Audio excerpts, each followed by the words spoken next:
visa. Ang Macau partners po natin ngayon medyo po humigpit sa mga female solo traveler po ngayon. Kasi last time, around March po, marami po tayong passengers na jump off. So, tumakas po sila during the tour. Kaya po, nag-announce po ang Macau ngayon na medyo po maghihigpit sila for the solo female traveler. Pero if senior po yung traveler na female po, wala po tayong problema doon. But, Please take note po of this one kasi dito mahalaga po. so, bali po, for the solo traveler po na female, meron po tayong in-offer na possible para po makapag-join po sila sa Macau Guangdong or other packages po ng 144 visa. The first one is the passengers po mag-avail ng individual visa. The second option po is the passenger po ay mag-provide ng proof of asset and COE. Yun lang po ang hihingi natin para po ma-secure na makakapag-join po sila ng packages na under ng 144 visa. And the third option po, if ayaw po nila nun, mag-pay po ng 5,000 USD for security deposit po. 5,000 po. USD. Yes po. Bakit po namin ito ginagawa? Kasi po kami po yung operator. So you have to understand, our name is... Ma'am, ipasa nyo sa agent yung responsibility. Yes po, yes po. Sometimes Para po, ma- we ano talaga guarantee nila. from the agent po, Mm. yung sa kanila po mismo. But there are instances po, like last time po, Pamasala, may di ba? isang pasahero po, kinuwento ko Uwi po kayo. sa kanila. Nagpaalam pa po siya sa hotel. Single po. Nagpaalam pa po sa hotel, after po going there, inside, maybe for Macau, no problem, wala po tayong visa dyan. Anytime po, wala po kami magagawa. But when you enter China, we will make sure po na hindi po sila makakalabas kapag tumakas po sila. So, nabitbit po siya, nalocate po siya. Nagpaalam pa po siya sa hotel, she wrote a letter, then sinabi niya na hindi na po siya sasama, ganyan kasi ano po siya. Napakabait po nun, nung tumakas, nagpaalam pa po. Very, very, kind. Talagang sinabi niya pa na meron siyang imimit, gano'n. Ang pagkakamali niya po, doon po siya tumakas sa loob, sa mismo, doon na po sa loob ng ano natin. So, after, siguro mga 15 minutes lang po, napakadami pong CCTV sa China. And kapag naka-record na po yung pasahero sa amin, naka-record na po kayo, kahit saan po kayo pumunta, sulok, kahit saan pong street, naka-record na po kayo. So, ngayon po, nagka-problema po siya. So, nakakulong po siya doon. How do you deal with that? For example, sa group visa, We tell po to the naghiwalay ang agents. two nag-jump off. How can the others go home?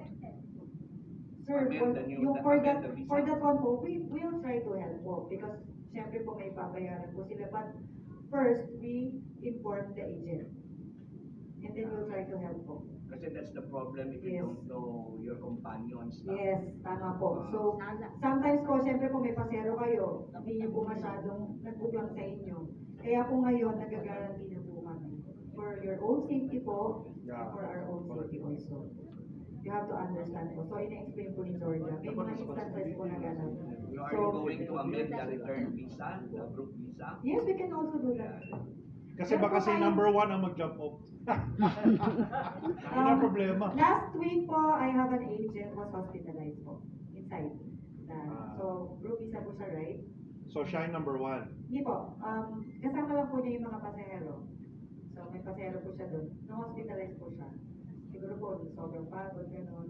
And then, we do the going back visa for her.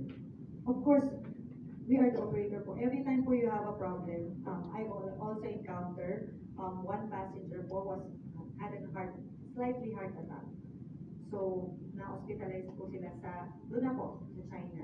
And our tour guides po are very, very helpful. So, parang hindi po nila kayo iiwanan. Not like living in Hong Kong. First, different po ang bayad sa kanila. May mga ganun po. You have to say, parang please, try to communicate. But they're still helping. But for our tour guide in China po, I will make sure of you. Kahit ano po mangyari, hindi po nila kayo iiwanan. And then, when that happened, katulad po niya, ako po yung number na nakalagay po. When I think, ano niyo po, yung sa memo po na binibigay ko sa mga My number po is written on all the memo for all the departures. Ako po yun. So every time po, missing po ako kapag may nagkakaproblema po sa ibang bansa. Sometimes, when passenger did not see the tour guide in the exit area, natawagan na po ako niyan.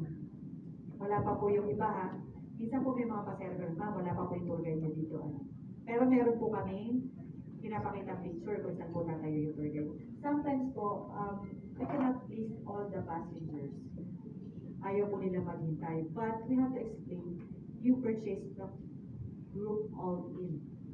So, dapat po, sabay-sabay po. And we cannot just leave one passenger behind. Kailangan po kompleto. Hindi po tayo aalis hanggang hindi po. But, if ever po na, kunwari po tumakas po sa Hong Kong, yun po wala na talaga tayong magagawa. 1 hour maybe is enough to wait for one passenger. And then, we will communicate all to the TA na po. Para lang po inform siya na wala na yung pasero nyo. Pagdating pa lang dito sa Hong Kong, meron din po gano'n. Pagdating pa lang po sa Hong Kong, wala na po yung pasero. So parang ginamit na lang po yung flight.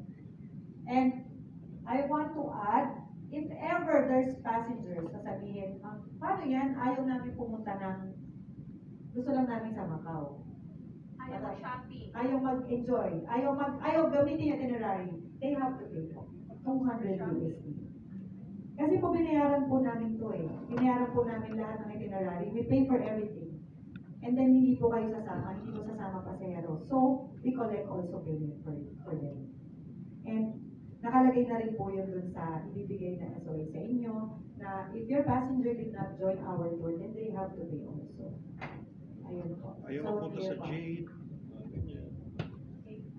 Ulitin mo yung kung magkano at yung ano ba yung papasok. Bali po, for the solo female traveler, ayun po yung may 3 options po tayo. First one, mag-apply po ng individual visa kasi just in case naman po si passenger mag-run away and individual visa po siya, yung female traveler, then wala po tayong problema doon.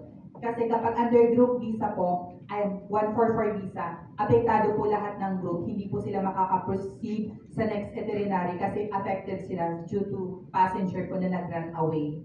So, the second option po, present ng proof of asset, like bank statement, and if may business po, ganun po. And for the